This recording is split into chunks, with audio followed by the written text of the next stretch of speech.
जय श्री राम।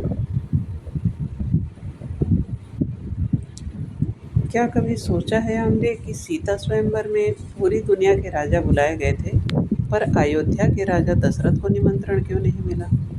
क्या इसके पीछे कोई राजनीतिक रंजिश थी, कोई वैमनस्य था? नहीं, बल्कि इसके पीछे छिपा था एक ऐसा सत्य जिसे राजा जनक जैसे परम ज्ञानी को भी धर्म संकट और भय में डाल दिया था।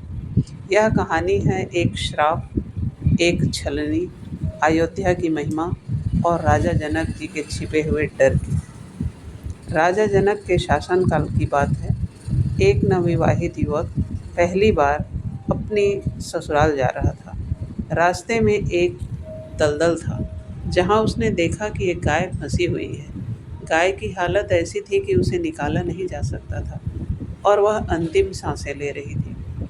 जल्दी में गृहस्थी के सुख की ओर बढ़ रहे उस युवक के मन में दया तो आई, लेकिन उतावलेपन में उसने एक घोर पाप कर दिया।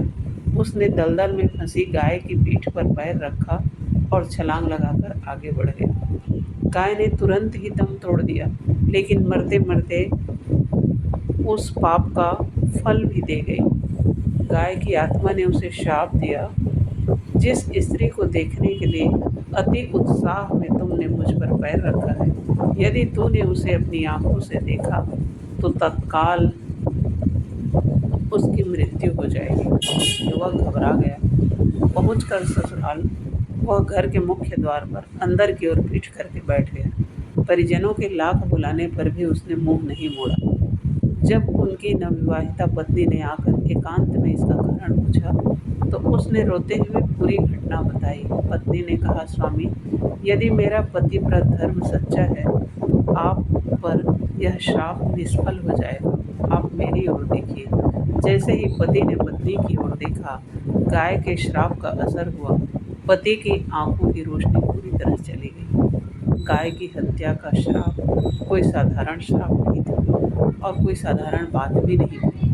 अंधा पति और दुखी पत्नी अपनी गुहार लेकर राजा जनक के दरबार में पहुंचे। राजा जनक ने तुरंत अपने राज्य के प्रकांड विद्वानों, ज्योतिषियों और ऋषियों की सभा बुलाई। गहन विचार विमर्श के बाद पंडितों ने हल निकाला कि यदि कोई परम पतिव्रता स्त्री एक साधारण छलनी में गंगा जल भरकर लाए और उस जल के छींटे इस व्यक्ति के आंखों पर मारे, तो गौ हत्या के श्राप का निवारण हो सकता है और इसकी दृष्टि वापस लौट सकती है।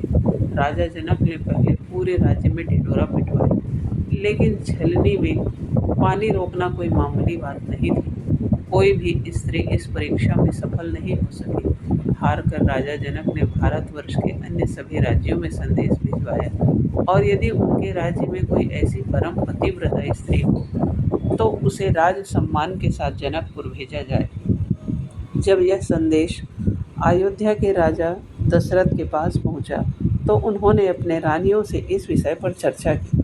रानियों ने मुस्कुराते हुए कहा, महाराज, आप इस राजमहल की बात करते हैं। अयोध्या की तो साधारण महिला, यहाँ तक कि गलियों में झाड़ू लगाने वाली स्त्री भी इतनी पवित्र और पतिव्रता है कि वह इस परीक्षा में खरी उतरेगी। राजा दशरथ ने परीक्षण और अयोध्या के सामर्थ्य को सिद्ध करने के लिए राज्य की सबसे निम्न श्रेणी माने जाने वाली एक सफाई कर्मी महिला को बुलवाया। जब उससे पूछा गया तो उसने विनम्रता से सिर झुकाकर हामी भर दी। महाराजा दशरथ ने किसी राजवंशी को भेजने के बजाय उसी सफाई कर्मी महिला को पूरी राजसी सम्मान के साथ रथ और पालकी में बिठाकर जनकपुर विदा कर दिया, ताकि दुनिया अयोध्या की महिमा देख सके। जनकपुर पहुंचकर उस महिला का राजा जनक ने स्वागत किया और अपनी समस्या बताई। वह महिला निसंकोच छलनी लेकर गंगा तट पर गई।